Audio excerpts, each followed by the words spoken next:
ओम नमः शिवाय। आज हम आपको सुनाने जा रहे हैं महाशिव पुराण का श्रीरुद्र संहिता का 7वां अध्याय, जो है विवादग्रस्त ब्रह्मा विष्णु के मध्य अग्निस्तंभ का प्रकट होना।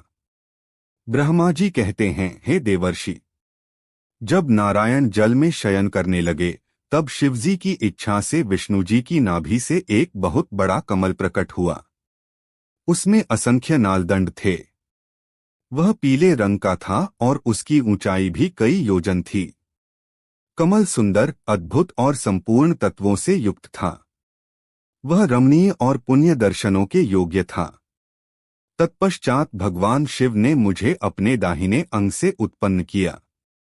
उन महेश्वर ने अपनी माया से मोहित कर नारायण देव के नाभि कमल में मुझे डाल दिया और लीलापूर्वक मुझे प्रकट किया।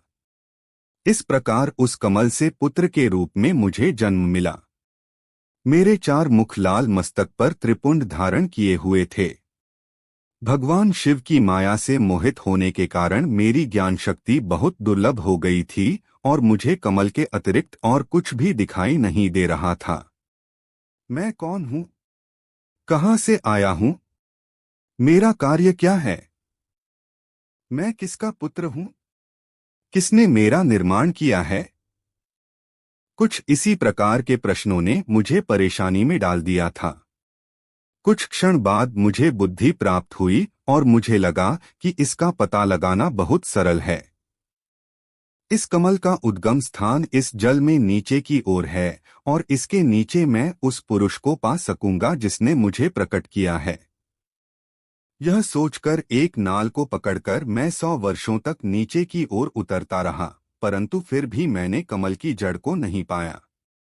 इसलिए मैं पुनः ऊपर की ओर बढ़ने लगा। बहुत ऊपर जाने पर भी कमल कोश को नहीं पा सका। तब मैं और अधिक परेशान हो गया। उसी समय भगवान शिव की इच्छा से मंगलमयी आकाशवाणी प्रकट हुई। उस वाणी ने कहा, तपस्या करो।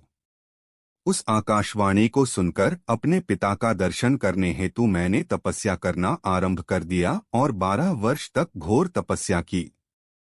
तब 4 भुजाधारी सुंदर नेत्रों से शोभित भगवान विष्णु प्रकट हुए। उन्होंने हाथों में शंख, चक्र, गदा और पद्म धारण कर रखे थे। उनका शरीर श्याम कांति से सुशोभित था। उनके मस्तक पर मुकुट विराजमान था तथा उन्होंने पीतांबर वस्त्र और बहुत से आभूषण धारण किए हुए थे। वे करोड़ों कामदेवों के समान मनोहर दिखाई दे रहे थे और सांवली व सुनहरी आभा से शोभित थे।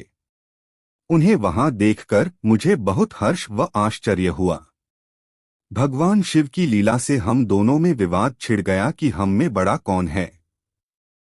उसी समय हम दोनों के बीच में एक ज्योतिर्मय लिंग प्रकट हो गया। हमने उसका पता लगाने का निश्चय किया। मैंने ऊपर की ओर और विष्णु जी ने नीचे की ओर उस स्तंभ के आरंभ और अंत का पता लगाने के लिए चलना आरंभ किया, परंतु हम दोनों को उस स्तंभ का कोई और छोर नहीं मिला। थककर हम दोनों अपने उसी स्थान पर आ गए। हम दोनों ही शिवजी की माया से मोहित थे। श्रीहरि ने सभी ओर से परमेश्वर शिव को प्रणाम किया।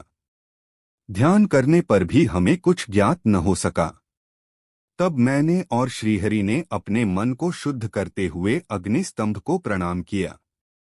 हम दोनों कहने लगे, महाप्रभु, हम आपके स्वरूप को नहीं जानते। आप जो भी हैं, हम आपको नमस्कार करते हैं। आप शीघ्र ही हमें अपने असली रूप में दर्शन दें। इस प्रकार हम दोनों अपने अहंकार को भूलकर भगवान शिव को नमस्कार करने लगे। ऐसा करते हुए 100 वर्ष बीत गए।